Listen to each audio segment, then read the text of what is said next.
আসসালামু আলাইকুম রহমতুল্লাহি ওবরকাতুহ। সম্মানিত দর্শক, আজকে যখন ভিডিওটি করছি ঠিক সেই সময়টাতে বাংলাদেশের একটি খবর রীতিমতো অনেক অবাক করেছে। আপনারা সবাই জানেন যে ত্রয়োদশ জাতীয় সংসদ নির্বাচনে বাংলাদেশ জাতীয়তাবাদী দল বিএনপি ভূমিধস বিজয় লাভ করেছে। আর সঙ্গত কারণেই বিএনপির চেয়ারম্যান জনাব তারেক রহমান সাহেব প্রধানমন্ত্রী হচ্ছেন। আমাদের দেশের অতীতের যে স্মৃতি, সেখানে যিনি প্রধানমন্ত্রী পদে বসেন তার একটা ভাবসাব থাকে, এবং যেই মুহূর্তে একজন লোক প্রধানমন্ত্রী হন সঙ্গে সঙ্গে তিনি তার অতীত ভুলে যান, তার বর্তমানও ভুলে যান, তার নিজের অস্তিত্ব ভুলে যান। তিনি কে, কোত্থেকে এলেন, কিভাবে এলেন, এ সকল প্রশ্ন কেউ করতে পারে না। এমনকি প্রধানমন্ত্রী যদি টের পান যে তাকে প্রশ্ন করতে পারে এরকম কোনো মানুষ আছে পৃথিবীতে, অমনি তার গাল ধরে, কান ধরে, মানে তার 12টা বাজিয়ে ছেড়ে দিতে হবে যে এত বড় সাহস, আমি প্রধানমন্ত্রী, রাজাধিরাজ, মহারাজ, আমাকে নিয়ে প্রশ্ন করো, আমার লেখাপড়া কি, বংশ কি, আগে দরিদ্র ছিলাম না ধনী ছিলাম, ইত্যাদি বিভিন্ন বিষয় নিয়ে তুই মনে মনে চিন্তা করিস, আজ তোর একদিন কি আমার একদিন হালুম। এভাবেই অতীতে চলেছে। আর সেই যে ধারাবাহিকতা ভঙ্গ করে যিনি প্রধানমন্ত্রী, সম্ভাব্য প্রধানমন্ত্রী না বলে তার যারা লোকজন সবাই বলার চেষ্টা করছেন, যারা তারেক রহমান সাহেব হলেন অবশ্যম্ভাবী প্রধানমন্ত্রী, অর্থাৎ যে সম্ভাবনাটা অবশ্যই, এর কোনো বিকল্প নেই। তো আমি যে ভিডিওটি করছি আজকে ফেব্রুয়ারি মাসের 15 তারিখ, বলা হচ্ছে 18 তারিখে সরকার শপথ গ্রহণ করবে। 3 দিন অনেক দীর্ঘ সময়। 3 দিন তো দূরের কথা, মহান আল্লাহ রাব্বুল আলামিনের কুন ফায়াকুনের কারণে 3 সেকেন্ডের মধ্যে পৃথিবীর মানচিত্র পরিবর্তন হয়ে যায়। তো সেক্ষেত্রে আল্লাহ তাকে রহম করুন, বরকত দান করুন তারেক রহমান সাহেবকে। তার নেতাকর্মীরা তাকে নিয়ে যে আশায় বুক বাঁধছেন, তিনিও নিঃসন্দেহে আশাবাদী। তো তার আশা পূর্ণ হোক। তো যেটা বলছিলাম যে তিনি তার রাজনৈতিক প্রতিপক্ষ গত একটি মাস ধরে তারা পরস্পরের বিরুদ্ধে যতটা প্রচার করা দরকার, প্রোপাগান্ডা দরকার, উভয়ই করেছেন। এবং ইতিমধ্যে সারা বাংলাদেশে জামাত এবং বিএনপি নেতাকর্মী এবং অন্যান্য যে সকল প্রতিদ্বন্দ্বী প্রার্থী রয়েছে, এমনকি বিএনপির বিদ্রোহী যারা প্রার্থী, তারাও পরস্পরের বিরুদ্ধে বিষোদ্গার করছেন, লড়াই সংগ্রাম করছেন, অনেক জায়গাতে মারামারি হয়েছে ইত্যাদি নানা ঘটনা। ঠিক সেই সময়টাতে জনাব তারেক রহমান সাহেব জামাতের আমির ডক্টর শফিকুর রহমান সাহেবের বাসভবনে দেখা করতে গেছেন। সেই দৃশ্য আমরা দেখলাম পত্রপত্রিকাতে।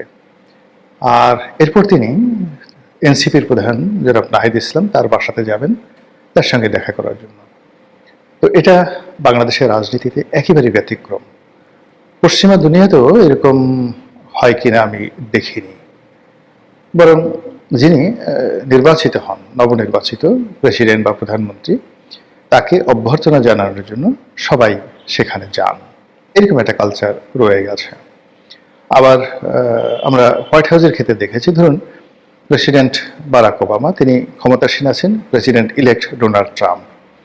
তো ডোনাল্ড ট্রাম্প ইলেক্টেড হওয়ার পর শপথ গ্রহণের আগে ইনফরমাল ওয়েতে তিনি হোয়াইট হাউসে যান তার স্ত্রীকে নিয়ে, এবং স্বয়ং বারাক ওবামা তাকে অভ্যর্থনা জানান। এটা ওদের কালচার। তো এক্ষেত্রে তারেক রহমান সাহেব তার স্ত্রীকে নিয়ে যদি গণভবনে যেতেন, মানে এখন তো গণভবন নেই, যমুনাতে যেতেন কিংবা বঙ্গভবনে যেতেন, এটা পশ্চিমা কালচারের মতো একটা নতুন কালচার হতো বাংলাদেশে। কিন্তু তিনি সকল কালচার ভঙ্গ করে সংসদে যারা বিরোধী দল হবেন তাদের সঙ্গে দেখা করতে গেছেন। সবাই বলছে এটা বিরাট উদারতা, এরকম উদারতা বাংলাদেশে হয়নি।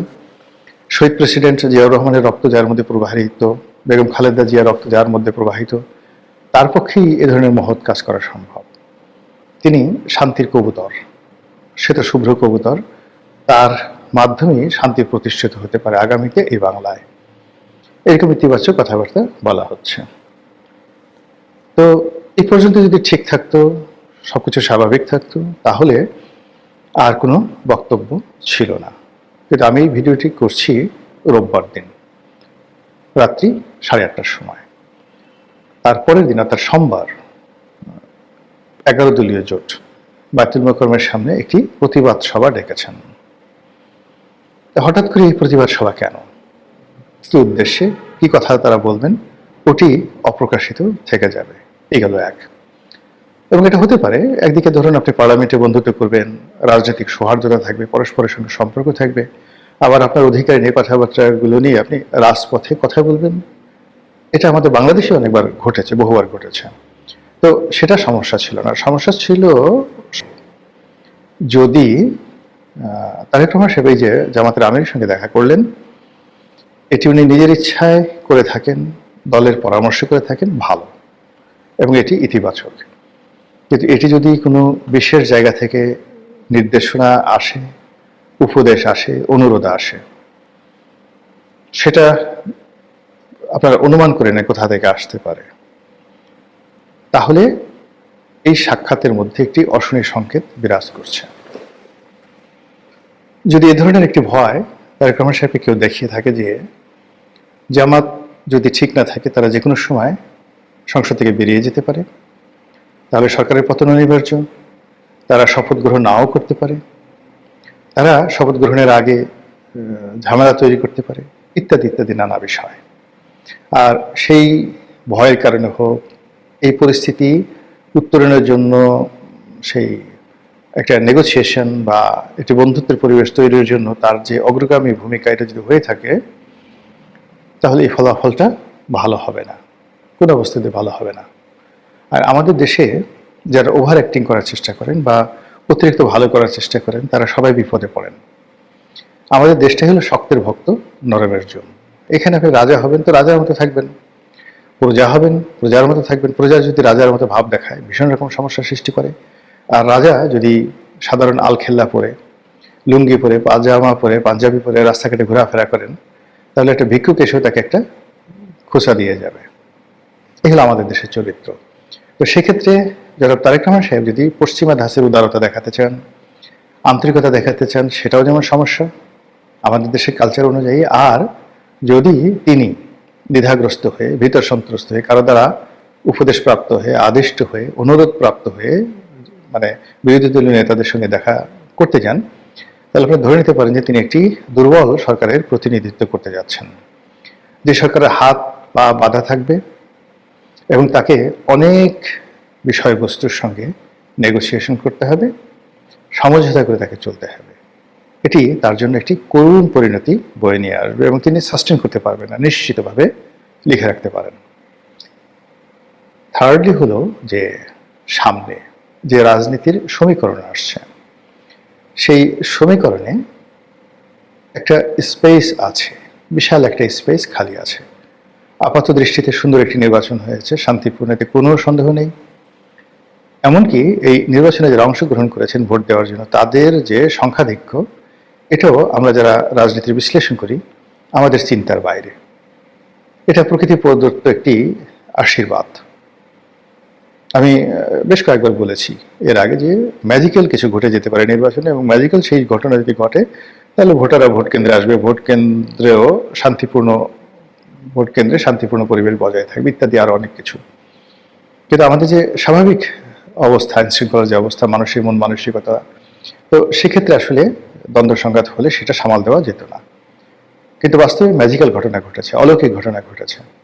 অনেকে ফলাফল নিয়ে, ফলাফলের ইঞ্জিনিয়ারিং নিয়ে বিভিন্ন রকম কথাবার্তা বলছেন, এবং স্পর্শকাতর অনেকগুলো যে সিট রয়েছে, সংসদীয় আসন রয়েছে, সেখানে ফলাফলের যে যাকে বলা হয় পরিবর্তন আমরা দেখেছি, এবং সেখানে যেভাবে ফলাফল হয়েছে, এটা আমাদের হিসাবের সঙ্গে মিলছে না।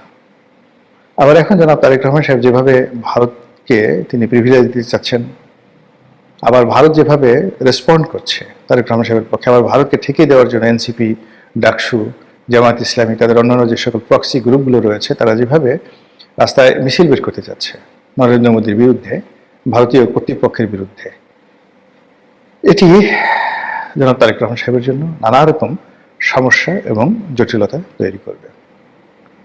তো সেদিক থেকে আগামী যে 6টি মাস সরকারের জন্য, এই 6টি মাস প্রায় প্রতিদিন একটার পর একটা ম্যাজিক্যাল ঘটনা ঘটতে থাকবে।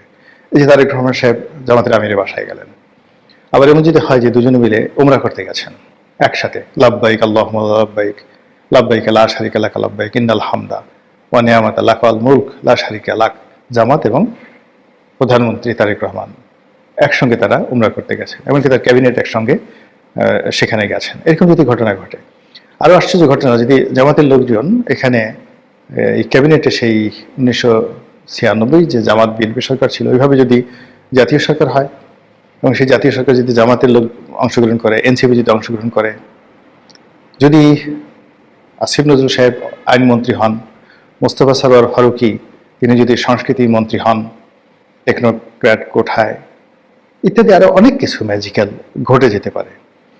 আর রাজনীতিতে যত বেশি ম্যাজিক্যাল ঘটনা ঘটে তত বেশি সেখানে অশনির সংকেত বিরাজ করে, তত বেশি সেখানে অনিশ্চয়তা দেখা দেয়, তত বেশি সেখানে আতঙ্ক বিরাজ করে। আর সবকিছু যদি আশানুরূপ হয়, মানুষ বুঝতে পারে যে এই জিনিসগুলো হতে যাচ্ছে, যেমন এখন কারা কারা মন্ত্রী হবেন, কে কে রাষ্ট্রপতি হবে, সেগুলোর একটা প্রেডিকশন কিন্তু পত্রপত্রিকাগুলো দিচ্ছে, একটা ফোকাস তৈরি করার চেষ্টা করছে। কিন্তু এর বাইরে যদি অলনে ছাড়েন, আপনি ব্যতিক্রম কিছু দেখেন, ম্যাজিক্যাল কিছু দেখেন, আপনি নিশ্চিত থাকেন যে সেটার ফলাফল ভালো হবে না। রাজনীতিতে ম্যাজিক ভালো জিনিস নয়। তো তারেক রহমান সাহেব চেষ্টা করে যাচ্ছেন, সেটা ম্যাজিক্যাল হোক, তার উদারতা হোক, তার অনেস্টি হোক, কিংবা তার ঔদার্য হোক, মহত্ব হোক, কিন্তু শেষমেশ তা যেন পূর্ণতা পায় এবং ভালো কিছু হয়, এবং গণতন্ত্রের যে অগ্রযাত্রা শুরু হয়েছে এই যাত্রা যেন অব্যাহত থাকে। মহান আল্লাহর দরবারে সেই প্রার্থনা জানাচ্ছি। আসসালামু আলাইকুম রহমতুল্লাহি ওয়া বারাকাতুহু।